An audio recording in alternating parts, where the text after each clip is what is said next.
来大名鼎鼎的麦当劳居然是偷来的。起初的麦当劳只是家小小的汽车餐厅，由这对姓麦当劳的兄弟一手打造，而被世人所熟知的麦当劳创始人雷蒙，仅仅只是吃了个汉堡，就嗅到了麦当劳兄弟所没察觉到的商机，一跃成为称霸全球的快餐业首富，并合法的将麦当劳兄弟踢出局。今天咱们就来讲讲关于雷蒙如何窃取麦当劳的故事。雷蒙的前半生过得并不如意，52岁一事无成，天天拖着奶昔搅拌机到处推销，到处碰壁。这天他意外接到一个订单，有家汽车餐厅竟然一次性向他订购了8台搅拌机。雷蒙震惊了，要知道他这可是5轴搅拌机，一次可以同时做出5杯奶昔。当时就算是最火爆的汽车餐厅，也不过1、2台搅拌机就够用了。在强烈好奇心的驱使下，雷蒙当机立断，横跨大半个美国，找到了这家叫麦当劳的汽车餐厅。餐厅外排着长长的队伍，雷蒙排队排得有些不耐烦。Don't worry, it moves fast. 这话雷蒙并不相信，因为从以往的经验来看，汽车餐厅的出餐速度非常慢，常常一等就是半个小时。然而令他意外的是，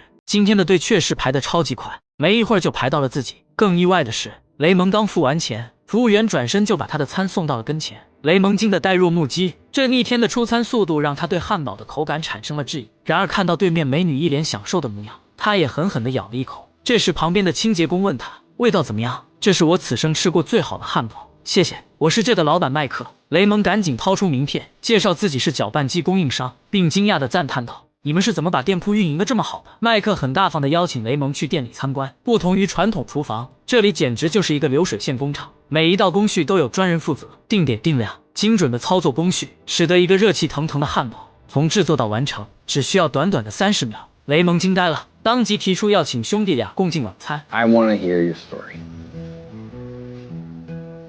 餐桌上，麦当劳兄弟讲述了他们的创业故事。一开始，兄弟俩做的也是传统的汽车餐厅，但经营了没多久，他们就发现汽车餐厅的模式有本质的问题，客户群体主要以小混混为主，等餐时间太长，服务员经常送错餐，更致命的是，大量的利润支付给了大量的员工。与此同时，他们还发现店里销量最好的只有3样菜品：汉堡、薯条和软饮，他们占总销售额的 87%。那为什么不专注于销售真正好卖的东西？分析了所有环节后，兄弟俩来了场大改革，放弃送餐，改为客户自己取餐，餐具全部换成一次性，节省大量的人工费、清洁费，拆除香烟贩卖机、自动点唱机，放弃混混就餐群体，面向家庭群体。而这些远远不够，两人又做了个疯狂的决定，将取餐时间由传统的30分钟缩短为30秒。于是他们关掉当前生意还不错的餐厅，在网球场勾画出他们的餐厅蓝图。所有员工在这模拟工作时的操作，不断的实践，不断的修改。6个小时后，属于他们的效率厨房初步成型。之后根据图纸，他们定制化打造出了现在的效率厨房。晚上，雷蒙彻夜难眠。第二天一早，他再次找到麦当劳兄弟，提出自己想要麦当劳的特许经营权，但麦当劳兄弟却一口拒绝。目前他们已经开了5家分店，不打算继续扩张了，因为距离远了，品控很难把握。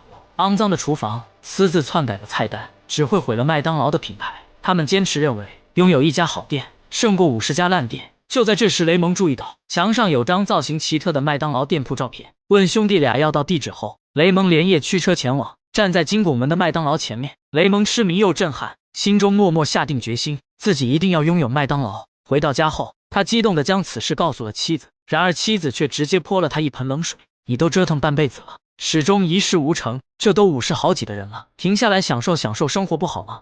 雷蒙顿时无言以对，但他放弃了吗？并没有。雷蒙再次找到麦当劳兄弟一阵游说，他告诉兄弟俩，美国的小镇有2样标志性的东西，一个是教堂的十字架，另一个是法院的旗帜，而拥有金色拱门的麦当劳将会成为第3个标志。雷蒙的这一愿景成功打动了兄弟俩，顺利拿到了麦当劳的总代理权。但兄弟俩也留了一手，为了不毁掉他们苦心经营的品牌，他们拟定了非常苛刻的条约，将控制权牢牢地把握在了自己手中。之后雷蒙不管有任何改动，都需要先经过他们的同意才行。虽然合同十分苛刻，但雷蒙还是想都没想就签了字。然而紧接着问题来了，由于之前创业屡战屡败，雷蒙找遍了所有银行，都没人肯贷款给他。无奈之下，他做了个大胆的决定，他瞒着妻子，用房子做抵押，贷到了第一笔启动资金。雷蒙的第1家店开始动工。然而从动工开始，雷蒙和麦当劳兄弟俩的分歧也开始了。雷蒙想在自己的店面增加地下室和炉子，因为中西部的每家餐厅都有地下室和炉子，但麦当劳兄弟却果断拒绝了，因为店铺上写的他们的名字，他们必须杜绝一切安全隐患。雷蒙好不容易拉到了赞助商可口可乐，但麦当劳兄弟又拒绝了，因为在菜单上加入广告，让他们觉得非常不适。尽管经历种种困难，雷蒙的第一家店还是开了起来。他学着麦当劳兄弟那样，游走于各个工作台，严格把控细节。尽管每天忙碌且劳累，但雷蒙却干劲十足。然而这也导致他对家中的妻子越来越忽视，妻子怨气连天。为了哄妻子开心，雷蒙陪着他来参加俱乐部的活动，但在聚餐中，雷蒙却向富豪朋友们推销起了麦当劳的项目。毫无意外，雷蒙遭到了朋友们的嘲笑。好在妻子力挺他，在雷蒙详细讲解了麦当劳的种种创新后，富豪朋友豪爽地选择了加入。短短1个月的时间，雷蒙就拉到了3家分店，但问题也接踵而来。富豪朋友们只顾享受生活，根本就无暇用心经营餐厅。雷蒙发现分店的垃圾随处丢，菜单任意改，汉堡的质量也很差。他愤怒地拿着汉堡找到富豪朋友，但他们却一副无关紧要的态度。眼看沟通无效，雷蒙愤怒地将汉堡往对方身上一杵，然后决绝地离开。回到办公室，一个犹太人正在推销圣经，这反常的举动引起了雷蒙的极大兴趣。他追出去叫住推销员，问他：“你一个犹太人为什么在卖天主教圣经？”犹太人无奈地说了句：“为了活着。”雷蒙听完满意的点点头，毫不犹豫地将加盟权放给了他。果然，底层的穷人一旦得到机会，就会倍感珍惜。犹太人在厨房尽心尽力地把握品控，妻子在前台给小孩发棒棒糖，两人配合得非常默契，这才是他想要的经营者模样。在这之后，雷蒙受到启发，没事就去接触那些底层人群，然后从这些人中寻找那些勤奋上进的，发展他们成为麦当劳的加盟商。得到正反馈后，雷蒙进一步加快步伐，到处演讲，拉拢更多敢闯敢干、勤劳向上的年轻人。一家又一家的麦当劳拔地而起，一时间，雷蒙成了大受欢迎的企业家。妻子试着支持雷蒙的事业，为他挑选合适的加盟商，但却发现自己越来越跟不上雷蒙的步伐了。因为现在的局势已经不是雷蒙辛苦的找人加盟了，而是很多人求着他开麦当劳。但就在雷蒙踌躇满志时，助理告诉了他一个小麻烦：雷蒙不但没挣到钱，账面还在持续亏损。他给麦当劳兄弟俩打去电话，要求重新分配利益，提高自己的利益，但谈判再次失败。雷蒙气急败坏地挂断了电话。兄弟俩也从这一刻开始意识到，他们是在引狼入室。雷蒙注意到，运营成本的一个大头就是冷藏。就在这时，其中一对加盟商夫妻找到了他。女人发现了一种奶昔粉，可以节省高昂的电费，同时奶昔的制作时间减半，更重要的是